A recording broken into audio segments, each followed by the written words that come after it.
Je suis né le 21 avril 1956. Et pour ceux qui le savent, c'est la même journée que la reine d'Angleterre. Elle ne m'a jamais invité à son anniversaire. Donc, j'ai 63 ans. Je suis un retraité. J'ai été longtemps enseignant à l'éducation des adultes, pendant 24 ans, pas à temps plein, mais peut-être 15 ans à temps plein, là, sur les 24 ans. Donc là, j'ai enseigné les sciences, les mathématiques au secondaire, au niveau secondaire.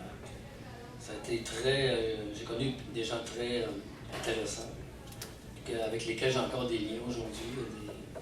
Un collectif de gars, puis des retraités avec lesquels on soupe à chaque année. À un moment donné, je suis passé au ministère de l'Éducation pour m'occuper des programmes de sciences au secondaire, à l'éducation des adultes. Ensuite, je suis passé au ministère de l'Enseignement supérieur pour travailler dans des centres collégiaux de transfert de technologie, des centres de recherche affiliés à des cégeps. J'ai passé au ministère de l'Économie, mais dans le domaine de l'innovation en économie. Puis j'ai fini ma carrière au ministère des Transports, dans la direction de la recherche et l'innovation aussi. Je faisais le lien entre les chercheurs universitaires et les ingénieurs du ministère. Ça a été aussi très intéressant. J'ai connu des gens, justement le monsieur qui a donné son avis sur le pont du 3e lien, Bruno Massicotte, c'est un des chercheurs avec qui je travaille. Donc, j'ai eu une belle carrière finalement. Puis je suis retraité depuis 1 an. Je suis marié depuis 39 ans. Ça a été épique, mais ça va de mieux en mieux. Grâce à notre engagement et à la foi dans le Dieu sur lequel on s'est. Je suis père de 2 enfants. J'ai un fils de 38 ans qui est ingénieur. J'ai une fille de 37 ans, 36 ans qui est médecin de famille. Puis j'ai 4 petits-enfants, 2 filles, 2 garçons. Ma fille, elle a 2 filles, puis mon garçon a 2 garçons. Je suis orphelin, même si je ne suis pas tellement vieux. J'ai 2 frères plus jeunes. Je suis l'aîné d'une fratrie de 3 garçons. Donc, mon plus jeune frère s'est suicidé, il avait 49 ans à peu près, en 1995 à peu près. Puis mon autre frère, il est décédé au début des années 2000 d'un accident de moto, bête accident de moto sur le chemin Sainte-Foy. Il roulait 50 km/h maximum. Puis, je ne raconterai pas les détails, mais c'est vraiment bête, même pas de sa faute. Puis, il est mort sur le coup. Mes parents, ils sont décédés, ça fait longtemps. Mon père, il s'est marié, il avait 44 ans. Donc, il aurait pu être mon grand-père. Il est mort à l'âge quand même, depuis quelques années. Même si je suis orphelin, j'ai une grande famille. Beaucoup de frères et sœurs que j'ai. Donc, mon enfance, c'est une enfance typique dans une famille catholique québécoise là, des années 60. À cette époque-là, j'ai fait ma première communion. J'avais chanté à l'église. Depuis ce temps-là, j'ai toujours aimé chanter. J'ai toujours partie des chorales des églises. Puis même actuellement, je suis dans un quatuor. J'ai même fait partie de chorale de fonctionnaires à un moment donné. Puis on chantait « C'est le mois de Marie ». Je me suis rappelé « C'est le mois de Marie, c'est le mois le plus beau. À la Vierge chérie, chantons nouveau. » Ça, je me rappelle encore de ça. Il y avait le chapelet à la radio à l'époque. Donc, vers 7 heures, ma mère était assez croyante. Donc, on se réunissait, on se mettait à genoux, puis on récitait le chapelet pendant 15-20 minutes. Ça a duré le temps de mon enfance. Là. À l'adolescence, on a changé de style. Puis, j'ai eu le privilège d'accompagner ma mère, justement, sur son lit de mort. J'ai appelé ça un privilège. On a pu prier, puis... à ce moment-là, j'ai eu la sensation qu'elle, c'est elle qui m'avait mise au monde. Puis là, je l'ai aidé à quitter. Dieu voulant pour le ciel, pour l'éternité.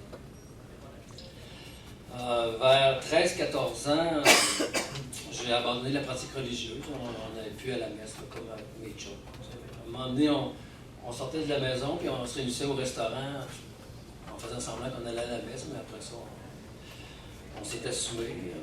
Puis, vers 15-17 ans, là, j'ai commencé à prendre de la drogue, justement. J'avais un ami au séminaire Saint-François. Puis le premier avec qui j'ai fumé de la drogue, c'est un gars d'un collège privé. Ça fait que, il y en a dans tous les milieux, dans tous les sphères de la société.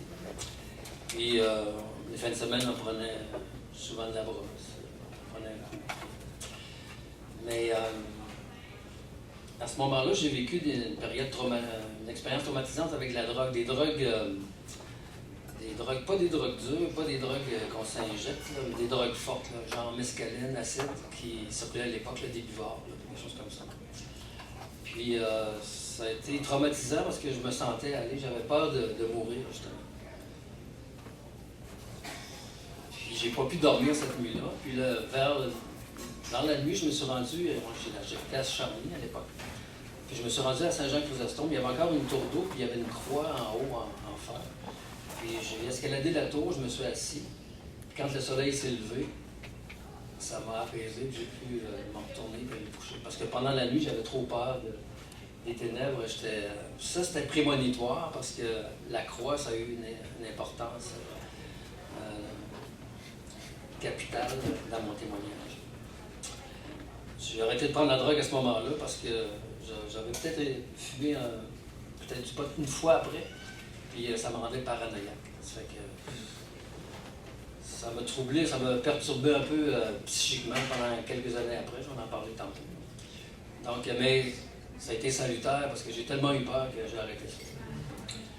Puis même, j'ai arrêté de fumer la cigarette, j'ai fumé depuis 13-14 ans peut-être, fumé de rouleuse.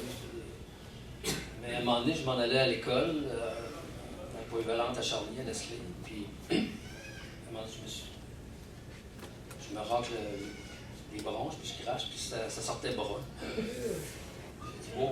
Puis mes parents, c'était des fumeurs depuis tout le temps, ça fait que j'avais la fumée secondaire depuis mon enfance, puis même des mononcles qui m'attendent, tu sais, des parties de Noël où il y a des nuages. C'était effrayant, mais aujourd'hui, donc, j'ai arrêté de fumer à ce moment-là. Donc, j'étais comme un bon petit gars, à l'école. Arrêté de prendre la drogue, arrêté de fumer. Puis ça, j'avais 17 ans à peu près. Puis c'est à cette période-là où j'ai été mis en contact avec l'Évangile. Donc, mon témoignage, c'est pas spectaculaire. J'ai pas été sorti d'une vie de débauche ou j'ai pas descendu dans l'enfer de la drogue, j'ai pas fait de prison. Mais néanmoins, j'avais besoin d'être sauvé. J'étais pas meilleur que n'importe quel autre qui a fait la connaissance du Seigneur. Donc, j'avais 17 ans quand je suis rentré en contact avec l'Évangile. Donc, ça fait 46 ans que je connais le Seigneur. Puis, une chose importante, c'est qu'on ne naît pas chrétien, hein, on le devient. À un moment donné, il faut qu'on prenne une décision. Puis c'est à ce moment-là que j'ai été confronté à la décision que je devais prendre. À cette époque-là, à Saint-Romuald, il y avait une pizzeria qui s'appelait Le Cafon. Les propriétaires annonçaient l'Évangile à peu près à tous les clients qui venaient, là, c'était systématique. Donc, l'Évangile a eu beaucoup d'impact auprès des jeunes. Puis la gang dont je faisais partie, la gang des yeux rouges, on l'appelait. Ça s'est répandu. Donc, il y avait, vu qu'on allait à la polyvalente à Charny, il y avait les gens de Saint-Rédempteur, Charny, Saint-Nicolas, Bréquéville, Saint-Romuald. On se connaissait pas mal, ceux qui fumaient du pot. On formait comme une espèce de fraternité, un clan. On se visitait de ville en ville. Puis ça a été comme un ouragan, un tsunami dans notre gang. Il y a beaucoup de gens qui ont été troublés. Il y a beaucoup de conversions qui sont passées à cette époque-là. Puis donc, moi, j'ai accompagné des amis qui allaient au Cafon. Curieusement, Yves, peut-être, il ne me parlait pas. Il parlait aux autres, mais moi, j'étais comme... j'écoutais.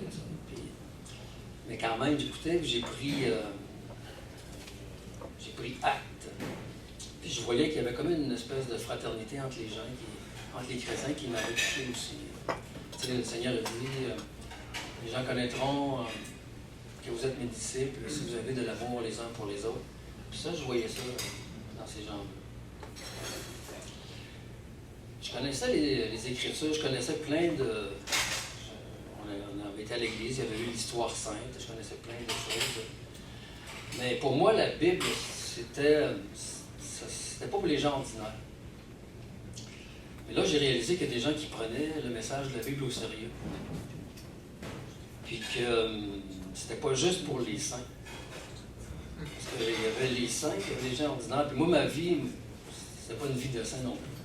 Loin de là. Donc, je n'étais pas préoccupé ni par la religion, ni par les Écritures. Justement, si, vous savez, le sermon sur la montagne, quand le Seigneur il dit, si quelqu'un te frappe sur la joue droite, tu présentes l'autre. Ben moi, si quelqu'un me frappait sur la joue droite, je peux rentrer ma gauche. Je ne rendrais pas l'autre joue. Donc, mais à ce moment-là, j'ai dit, ah. Puis là, j'ai réalisé que ce que la Bible enseignait, ce dont on entendait parler, ça devait être pris au sérieux. Que le ciel et l'enfer, ça existait. Et que moi, j'avais une décision à prendre. Ça a duré quelques mois. Puis à un moment donné, je ne sais pas quel jour, quelle heure, quel moment, il y en a qui se rappellent du moment exact de leur conversion. Le jour, la période, ce qui se passait, puis tout. Moi, à un moment donné, j'ai réalisé, même si après coup, j'ai réalisé que j'avais réalisé la signification de la croix. Parce que dans la question d'éternité entre le ciel et l'enfer, la réponse, c'est la croix. Qu'est-ce que le Seigneur Jésus était venu faire à la croix? Puis là, je vais en parler un peu tantôt. Je vais vous montrer deux, trois versets qui parlent de ça, deux versets qui parlent de ça. À l'époque aussi, j'avais lu un livre de Billy Graham, La paix avec Dieu. Donc ça aussi, ça avait contribué à ma compréhension, puis du salut, puis qu'est-ce que ça voulait dire. Donc ça m'avait aidé à prendre ma décision. Donc j'aimerais vous montrer les deux versets dont je vous parlais tantôt. Le premier, une victime expiatoire. Donc, c'est dans la première épître de Jean, chapitre 2, au verset 2. On lit, il est lui-même une victime expiatoire pour son péché, pour nos péchés. Et non seulement pour les nôtres, mais aussi pour ceux du monde entier. Justement, à la croix, le Seigneur Jésus est mort. Il était une victime, il est mort à ma place parce que mes péchés méritaient la mort. Puis c'est lui qui l'a subi à ma place. Donc, il a expié mes péchés à la croix. Donc, c'est pour ça que maintenant, je peux aller au ciel. C'est aussi simple que ça. Mais il dit, c'est marqué, non seulement pour les nôtres, mais aussi pour ceux du monde entier. Mais c'est pas automatique. C'est pas tous les hommes qui sont sauvés automatiquement. Il faut prendre une décision, faire un choix comme celui auquel j'ai été confronté. Et j'ai accepté que justement le Seigneur était mort à ma place. Qu'à la croix, il avait tout accompli. Puis l'autre verset, en Romains chapitre 10, puis au verset 9. Si tu confesses de ta bouche le Seigneur Jésus et si tu crois dans ton cœur que Dieu l'a ressuscité des morts, tu seras sauvé. C'est la deuxième phrase qui est importante sur laquelle je veux insister maintenant. Si tu crois dans ton cœur que Dieu l'a ressuscité des morts, tu seras sauvé. C'est par la foi qu'on accepte ça. On croit qu'on est pécheur, on mérite d'aller en enfer, que le Seigneur Jésus est mort pour nous à la croix. Puis si on accepte ça, on est sauvé. Donc, on va au ciel. Mon assurance, c'est que je suis certain que c'est fait parce que il y a plein d'autres versets qui nous confirment justement que si on sait ces choses, on est certain que Dieu va nous sauver.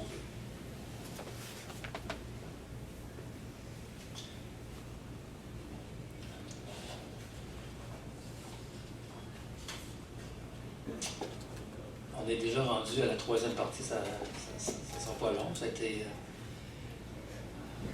court, mais puissant, merci. Donc, depuis ma conversion, donc j'avais 17 ans, là, maintenant j'en ai 63, ça fait 46 ans, il s'est passé beaucoup de choses. Là, on pourrait être là jusqu'à 11 heures si je racontais tout ce qui s'est passé.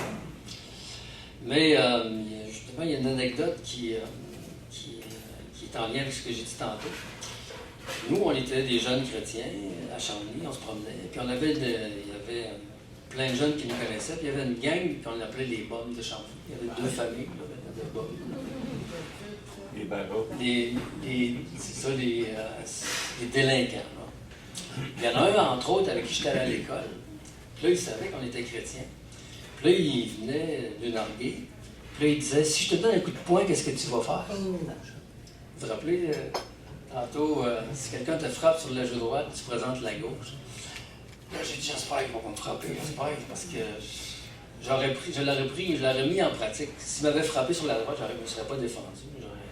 J'aurais dit, je sais pas qu'est-ce que j'aurais fait. Il ne l'a pas fait, finalement.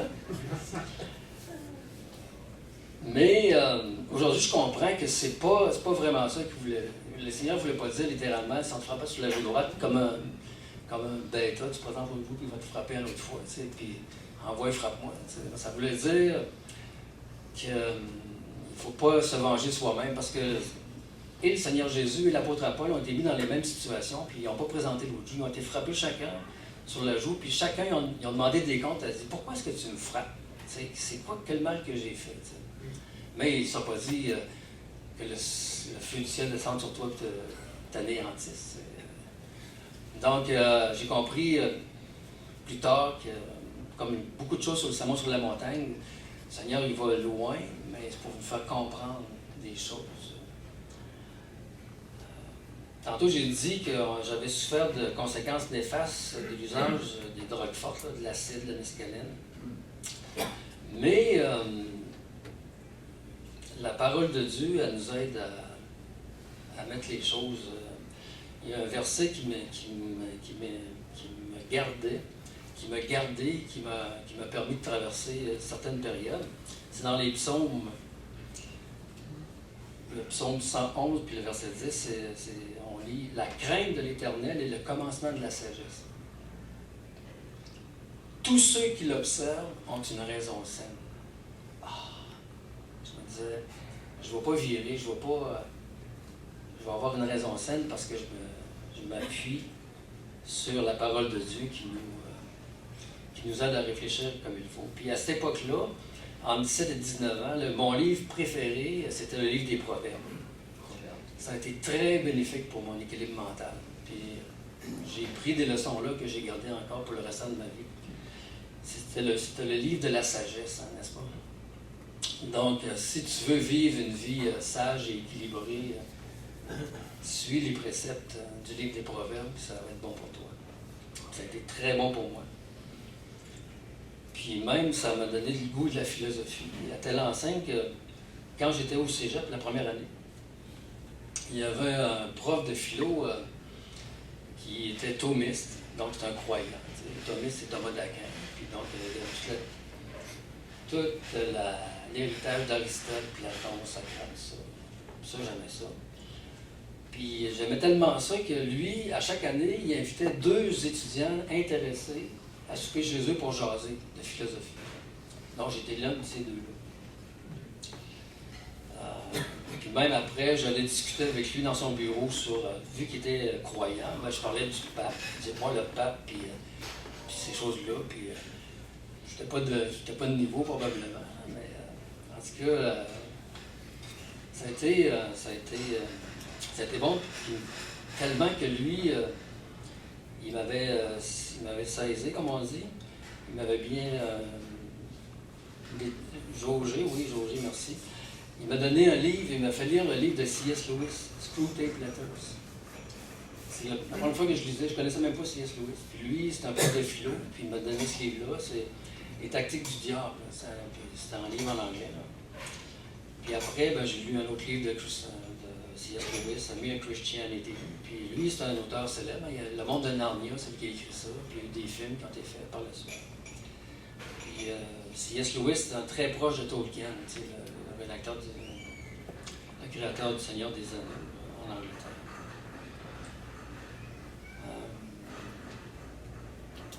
Chose certaine, sans les Écritures, justement, sans le